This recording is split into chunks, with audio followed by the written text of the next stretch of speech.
नमस्कार, मैं हूं पंकज सिंह। आप देख रहे हैं भारत टीवी 20 न्यूज। एक ऐसी घटना जो सभी को चौंका देगी। ऐसी ही घटना में एक सजा हुई है। प्रेमी और सेक्स की चाहत ने महिला को बनाया अपने 3 साल के अपने ही बेटे का कातिल। बेटे ने मृत्यु के बाद खोली अपनी सच्चाई। कहते हैं मौत के बाद बदला लेते हैं, यही सत्य साबित हो रहा है। पूरी घटना हम आपको बताएंगे, जरा गौर से सुने, पैरों के नीचे से जमीन खिसक जाएगी। कुछ ऐसी घटना सामने आई है। 3 साल के बेटे ने मां को उसके प्रेमी के साथ आपत्तिजनक स्थिति में देख लिया तो मां ने 2 मंजिला मकान की छत से नीचे फेंककर उसकी हत्या कर दी। लोग कहते हैं पूत कपूत सुने पर माता न सुनी कुमाता, लेकिन कलयुग में कहें या स्वार्थी दुनिया, कई ऐसे उदाहरण आ रहे हैं। मां ने की बेटे की हत्या और बेटे ने की माता की हत्या। कुछ ऐसी ही घटना सामने आई है। 3 साल के बेटे ने मां को उसके प्रेमी के साथ आपत्तिजनक स्थिति में देख लिया तो मां ने 2 मंजिला मकान की छत से नीचे फेंककर उसकी हत्या कर दी। घटना यह 28 अप्रैल 2023 को ग्वालियर जिले के थाटीपुर थाना क्षेत्र में हुई थी। बेटे की मौत की हकीकत वैसे तो छुपी रहती, लेकिन बकौल मां उसके सपने में बार बार आ रहे बेटे ने उसे सच स्वीकार करने को विवश कर दिया। इसके बाद बच्चे के कांस्टेबल पिता ने पत्नी को विश्वास में लेकर वीडियो बनाकर साक्ष्य इकट्ठा किए और पुलिस को दिए। अब उन्हीं परिस्थितियां जन साक्ष्यों के आधार पर सत्र न्यायालय ने शनिवार को हत्यारिन मां को आजीवन कारावास की सजा सुनाई है। हालांकि कोर्ट ने उसके प्रेमी को साक्ष्यों के अभाव में बरी कर दिया। अभियोजन के अनुसार घटना के समय बेटे की हत्या की दोषी ज्योति राठौर अपने पड़ोसी प्रेमी उदय इंदौलिया के साथ छत पर मौजूद थी। इसी दौरान उसका 3 साल का बेटा सनी उर्फ जतिन छत पर पहुंच गया और उसने मां को प्रेमी के साथ आपत्तिजनक स्थिति में देख लिया। इस बात के उजागर होने के डर से ज्योति ने बेटे को 2 मंजिला मकान की छत से नीचे फेंक दिया। सबसे बड़ी बात है कि पिता मानता रहा इसे हादसा। ऊंचाई से गिरने के कारण बच्चे के सिर में गंभीर चोटें आई। अस्पताल में उपचार के दौरान अगले दिन उसकी मौत हो गई। मृतक के पिता पुलिस कांस्टेबल ध्यान सिंह शुरुआत में इसे एक हादसा मानते रहे।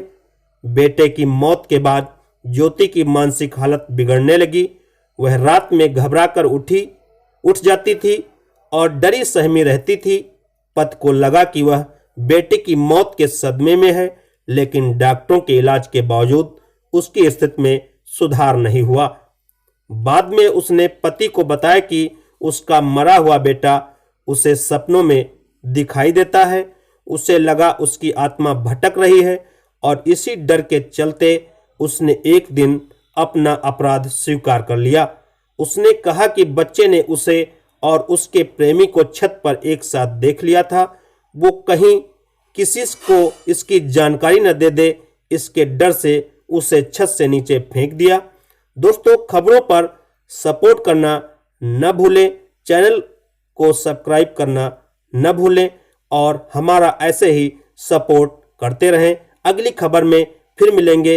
ये खबर कैसी लगी, जन जागरूकता की दृष्टि से आप जरूर कमेंट बॉक्स में बताएं, क्योंकि ऐसे हादसे कई आ रहे हैं, इसलिए कहीं न कहीं सामाजिकता भी चूर चूर होती जा रही है और पारिवारिक रिश्ते भी चूर चूर होते जा रहे हैं। हवस के शिकार की वहसी मां ने अपने ही बच्चे को मौत के घाट उतार दिया और पिता मानता रहा छत से गिरने की हुई मौत। लेकिन आखिरकार कहानियां जो दिखाई जाती हैं वो कहीं ना कहीं कुछ तथ्यों पर ही आधारित होती हैं।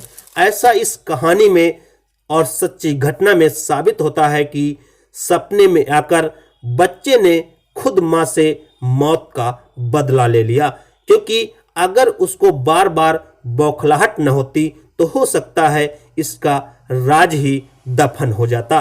राज सामने न आता, लेकिन बच्चे ने उसके सपने में आकर के उसको पागल सरफिरा बना दिया और उसने अपने पति के सामने अपने बच्चे की सारी स्टोरी बता दी और अपने आप को खुद बताया, मैं ही डायन माँ हूँ और इस बच्चे की कातिल हूँ। देखिए कितना खूबसूरत बच्चा आज अपने माँ के हाथों मार दिया गया। पिता कहीं सरकारी नौकरी में कार्यरत था, वो माता के सहारे था, तो पिता इस रहस्य से अछूता रहा, लेकिन आखिरकार सत्य सामने आया। पिता ने क्रोध में आकर के और इसमें उसने सोचा कि इस साक्ष्य को धीरे धीरे एकत्रित करता रहा। अंत में न्यायालय के समक्ष रखा और उसको आजीवन कारावास की सजा हुई। अप्रैल 2023 की बात घटना है। एक सूचना मिली थी हमें पति के द्वारा, एक व्यक्ति के द्वारा कि ध्यानेंद्र सिंह राठौर नाम है उनका। उन्होंने बताया था कि मेरे बच्चे की 15 दिन पहले छत से गिरने से घायल हो गया था, उसकी इलाज के दौरान मौत हो गई है। उसके बाद उसने बताया कि मेरी पत्नी ने ही उसको छत से फेंका था। इस पर जांच करते हुए मर्ग कायम किया गया था। मर्ग कायम करने के बाद जांच पड़ताल की, सीसीटीवी फुटेज वगैरह देखे और सभी बयान लेने के बाद इसमें अपराध कायम किया गया था, जिसमें उनकी पत्नी दोषी पाई गई थी। चालान हमने उसमें चार्जशीट दाखिल की न्यायालय में दाखिल करने के बाद उसका केस चला और मामला भी न्यायालय में सारी